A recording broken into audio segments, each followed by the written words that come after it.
Hello everyone, welcome back to my channel. So first of all, thank you so much for coming on my channel and watching this video. And in today's video आपको title और thumbnail देखकर पता चल ही गया होगा that I am going to share with you all कि मैंने ऐसी कौन सी चीज़ें हैं जो at age of 21 में मैंने सीखी है, एक्सपीरियंस की है, उसको समझी है।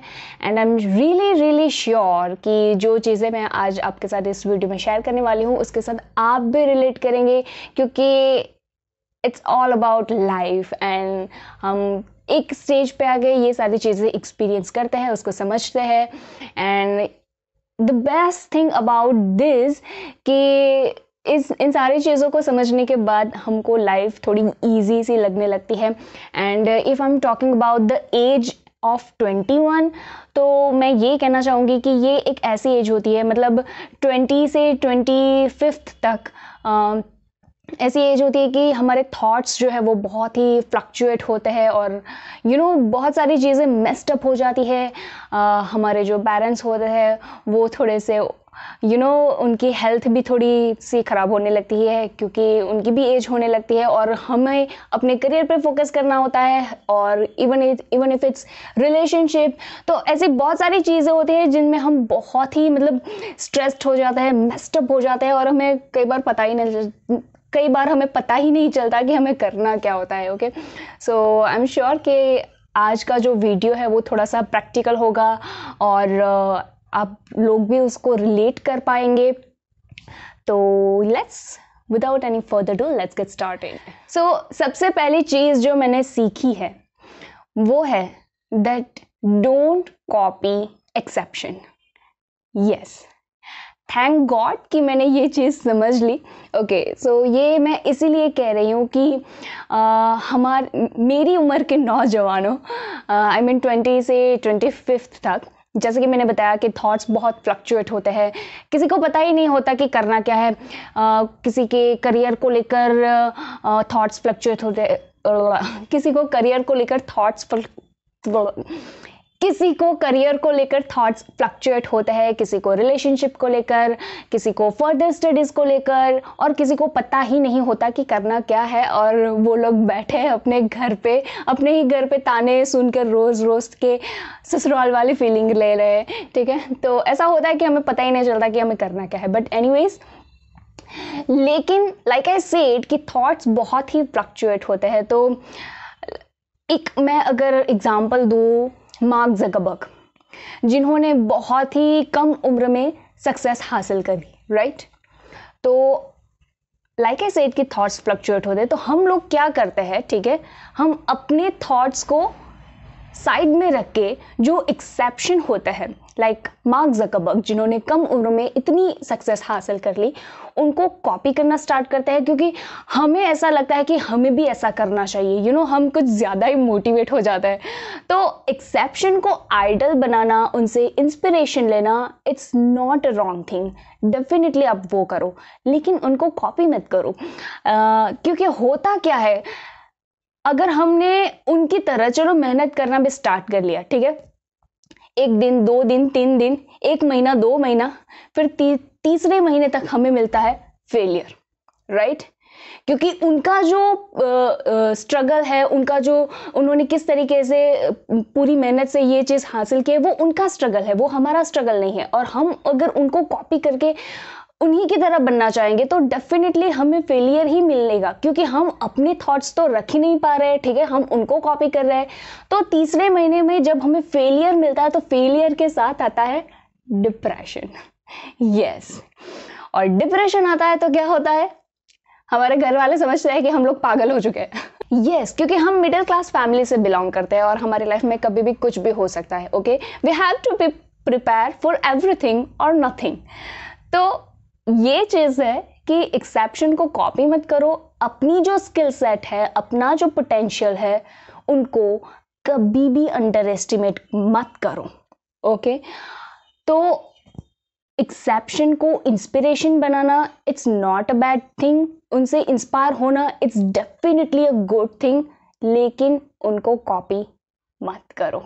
अपने पास बहुत अच्छे स्किल सेट है, अपना पोटेंशियल है, वो शायद उनके पोटेंशियल से भी ज़्यादा हो, अच्छा हो, लेकिन हम उनको कॉपी करने के चक्कर में ना ये सारी चीज़ें बहुत अंडर एस्टिमेट कर लेते हैं। तो ये चीज़ हमें बिल्कुल भी नहीं करनी है, ठीक है। तो इसी के साथ एक और चीज़ मैं कहना चाहती हूँ कि हमें प्रैक्टिकल रहना भी बहुत इम्पॉर्टेंट है हमारे लाइफ में, क्योंकि अगर हम सभी लोग एक्सेप्शन बन जाएंगे, ठीक है, तो फिर इस दुनिया में गरीबी बेरोजगारी तो रहेगी नहीं, क्योंकि सभी लोग सक्सेसफुल है, राइट। तो हमें अपनी जो सराउंडिंग है, अपना जो फाइनेंशियल कंडीशन होता है, उनके हिसाब से हमें प्रैक्टिकल रहना चाहिए, ठीक है।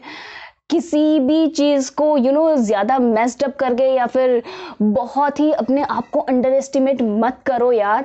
प्रैक्टिकल रहो और अपनी स्किल सेट है, जो अपना पोटेंशियल है, उसको अंडर एस्टिमेट बिल्कुल मत करो और अपने आप पर विश्वास रख के आगे बढ़ो। सेकंड पॉइंट जो मैंने इसी साल में मैंने सीखी है वो है being patient. Okay, so I was a very very very impatient person. Patience का पी भी नहीं था मेरे में, ओके।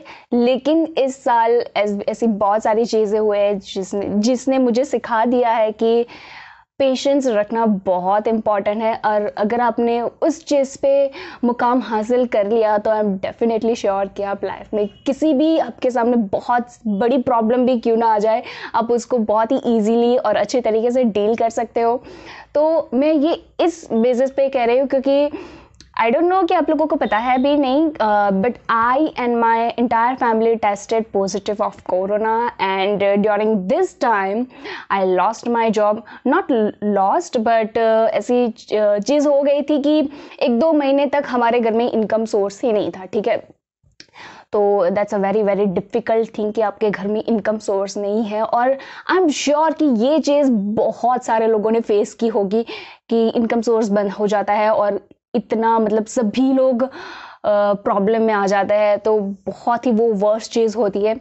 लेकिन इन सभी चीज़ों में से एक चीज़ मैंने सीखी है that when you give your 110% of efforts and you still receive the rejection or the things are not going in your way, जो आप एक्सपेक्ट करते हो या फिर जिसके लिए आपने इतनी सारी मेहनत की है वो अपनी तरफ हो ही नहीं रही है, तो इसका मतलब है that efforts are only meant to survive that time. Yes, क्योंकि during this corona and whatever it is you are facing now, बहुत सारी वर्स्ट चीज भी अगर आप फेस कर रहे हो, लेकिन उस टाइम को सर्वाइव करना भी एक बहुत बड़ा मुकाम है। क्योंकि कई बार ऐसा होता है कि हम टाइम सर्वाइव ही नहीं कर पाते हैं और इसी के चक्कर में हम डिप्रेस्ड हो जाते हैं, स्ट्रेस्ड फील करते हैं। तो यू आर लकी इनफ कि आप अपने टाइम को सर्वाइव कर रहे हो किसी ना किसी प्रोडक्टिविटी से या फिर किसी ना किसी काम से, ठीक है।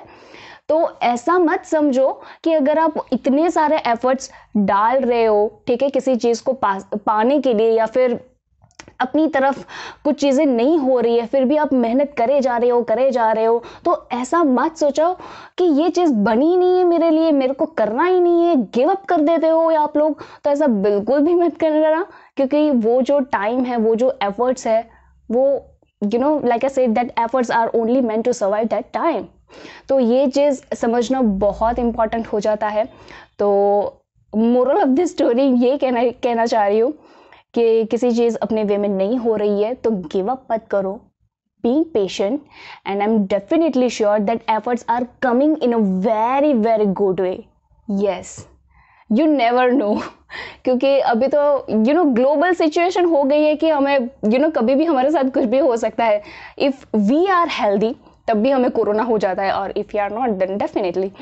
तो यस, पेशेंस रखना बहुत इम्पॉर्टेंट है। और अभी भी मैं थोड़ी सी इम्पेशेंट हूँ, बट यस, ये चीज़ मैंने समझ ली है कि अगर अपने वे में कुछ नहीं हो रही है तो गिव अप मत करो, बस काम करते जाओ। And I am definitely sure that efforts will come in a very very good way.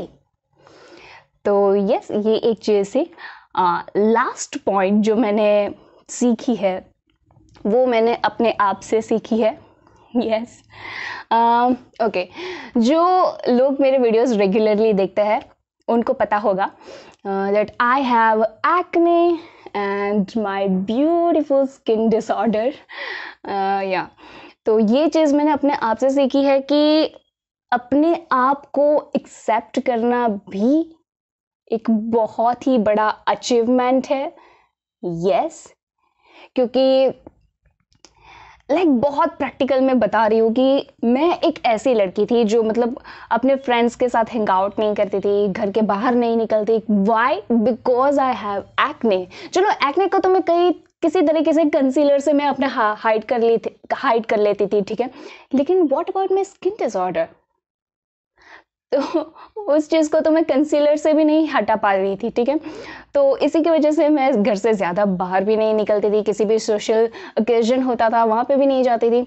तो अपने आप को मतलब बहुत ही एक केज में मैंने कैद कर लिया था कि नहीं करना है। अगर आप बाहर जाओगे तो लोग आपको घूर घूर के देखते हैं और पूछते हैं, आपको बार बार पूछते हैं what is this on your face? क्या है आपके फेस में? ये टैटू कराया है? और कई सारे लोग ऐसे भी होते हैं जो देख के मतलब मुंह बिगाड़ लेते हैं या फिर मजाक बना लेते हैं या फिर आपके साथ बात करना भी पसंद नहीं करते। तो इसी की वजह से आपको बहुत गंदा फील होता है और आई डोंट नो कैसे एक्सप्रेस करूं, लेकिन बहुत अपने आप को एक अगली फील करवाते हैं ऐसे लोग। तो इन सभी लोग को गुड बाय बोलो। यस क्योंकि ये चीज़ मैंने अपने आप से सीखी है कि जब तक आप अपने आप को एक्सेप्ट नहीं करोगे तब तक कोई भी आपको एक्सेप्ट नहीं करेगा। यस तो अभी अगर मैं वीडियो शूट कर रही हूँ, आई एम श्योर बहुत सारे लोग देखते होंगे मेरे वीडियोस, और इवन मैं किसी ओकेजन में जाती हूँ या फिर किसी भी पब्लिक स्पेस पे, तो मुझे ऐसा बिल्कुल भी फील नहीं होता है कि मैं अपने फेस को ऐसे हाइड कर लूँ या फिर कहीं छुप जाऊँ या फिर अपने बालों से ऐसे हटा लूँ। ऐसा बिल्कुल भी मैं नहीं करती। यस मैं पहले ऐसे ही चीज़ करती थी, लेकिन अब मैं नहीं करती क्योंकि I know this is me and यही मेरा फिजिक्स है, मेरा बॉडी का स्ट्रक्चर ये है और भगवान ने मुझे ऐसे बनाया, तो क्यों ना हम इस चीज़ को एक्सेप्ट कर ले, ठीक है। एंड यस बहुत सारी गर्ल्स ऐसी होगी जो yes I can definitely relate you. मैं आपको बुरा नहीं कह रही हूँ, लेकिन होता है कि कई बार एक पिंपल होने पर भी हम अपने आप को बहुत कॉन्फिडेंट फील नहीं करते। किसी से अगर हमें बात भी करनी हो तो भी हम कॉन्फिडेंट फील नहीं करते क्योंकि हमारे फेस पे ऐसी कुछ चीज़ है जो हमारी बातों से ज़्यादा वो अट्रैक्ट कर जाती है लोगों को। तो लोग हमारी बातों से ज़्यादा तो हमारे फेस पे जो चीज़ें होती है उस पर ज़्यादा ध्यान देते हैं, और एंड ऑफ द कॉन्वर्सेशन ये लोग वही पूछते हैं कि what is this on your face. Yes तो ऐसी जो गर्ल्स है जो ऐसा फील कर रही है कि एक एक्ने पिंपल से या फिर हमें कॉन्फिडेंट फील नहीं होता है, तो ऐसा बिल्कुल भी मत सोचो यार। It's a part of the age, it's a part of the life, और अगर क्या ही हो गया यार, इससे ज़्यादा क्या कर सकते हो, यही है, आप बस एक्सेप्ट कर लो। तो ये एक चीज़ है जो मैंने खुद से सीखी है। और यस एक चीज़ मैं बताना भूल गई कि मुझे कई सारे लोगों ने ऐसा पूछा है, नॉट वर्चुअली, लेकिन जब भी मैं किसी से मिलती हूँ या फिर नए लोगों से, तो एक कॉमन क्वेश्चन मुझे आया है कि what's your moral of the life, आपका गोल क्या है या फिर आपकी लाइफ का इंस्पिरेशन क्या है। तो पहले तो मैं किसी सेलिब्रिटी का या फिर किसी एक्सेप्शन का नाम ले लेती थी कि हाँ मैं इनसे बहुत इंस्पायर हूँ एंड ऑल, लेकिन अब जब मैं किसी से मिलती हूँ और कोई मुझे पूछ रहा है तो मैं यही आंसर देती हूँ कि मैं खुद ही अपनी लाइफ की इंस्पिरेशन हूँ, क्योंकि अपने आप को एक्सेप्ट करना ही एक बहुत बड़ा अचीवमेंट होता है, and that's the biggest inspiration you can take from. तो किसी से इंस्पायर होना is not bad thing, definitely वो लोग भी कहीं ना कहीं बुरे वक्त से आगे आए हैं, और लेकिन ये चीज़ में ये अपने आप से इंस्पायर होना, मैं ये नहीं कर रही हूँ कि आप मुझसे इंस्पायर हो, आप पहले अपने आप से इंस्पायर हो, क्योंकि अगर आप अपने आप को एक्सेप्ट कर लिया देन डेफिनेटली आप लाइफ में कोई सी भी मतलब बहुत बड़ी प्रॉब्लम भी आ गई तो आप उसको अच्छे से डील कर पाओगे। क्योंकि आफ्टर ऑल कोई भी प्रॉब्लम में कॉन्फिडेंट रहना और अपने आप पे विश्वास रखना ही एक बहुत बड़ा सोल्यूशन होता है। अदरवाइज आप अपना रास्ता भटक जाओगे और आपको पता ही नहीं चलेगा कि आपको करना है। ठीक है, तो ये चीज़ है जो, ये 3 चीज़ें, फर्स्ट कि एक्सेप्शन को कॉपी मत करो, सेकंड पेशेंस रखो, and third accept yourself. And last point में एक चीज़ एडिशनली ऐड करना चाहूँगी कि अपने आप को जब आप एक्सेप्ट कर लोगे ना, आई एम डेफिनेटली श्योर आप अपने आप से इतना प्यार करने लगोगे कि आपको अपने किसी बेटर हाफ की ज़रूरत भी नहीं पड़ेगी। तो यस, ये चीज़ है। तो आई एम श्योर कि ये तीनों चीज़ें जो मैंने आपके साथ शेयर की है, ये चीज़ मैंने अच्छी तरीके से समझ ली है और मैं बहुत खुश हूँ कि मैंने ये चीज़ें समझी, सीखी किसी ना किसी एक्सपीरियंस से। एंड आई एम श्योर कि आप लोग भी इस चीज़ को रिलेट कर पा रहे हो एंड कर रहे हो। तो प्लीज़ यार give it a like to this video and subscribe my channel. और बहुत ही जल्द मिलते हैं एक अमेजिंग से वीडियो के साथ। एंड यस, एक मैंने स्किन का ट्रीटमेंट लिया है, the world's most dangerous treatment, yes ये आप कह सकते हो, लेकिन यस मैंने वो लिया है। स्पेशली मैंने एक छोटा सा एक्सपेरिमेंट किया है मैंने अपने स्किन डिसऑर्डर के साथ, उसका वीडियो बहुत ही जल्द आने वाला है। तो उसके लिए प्लीज़ मेरे चैनल को सब्सक्राइब कर दीजिए, वीडियो को लाइक कर दीजिए और मिलते हैं बहुत ही जल्द नई वीडियो के साथ। तब तक के लिए बाय बाय, टेक केयर।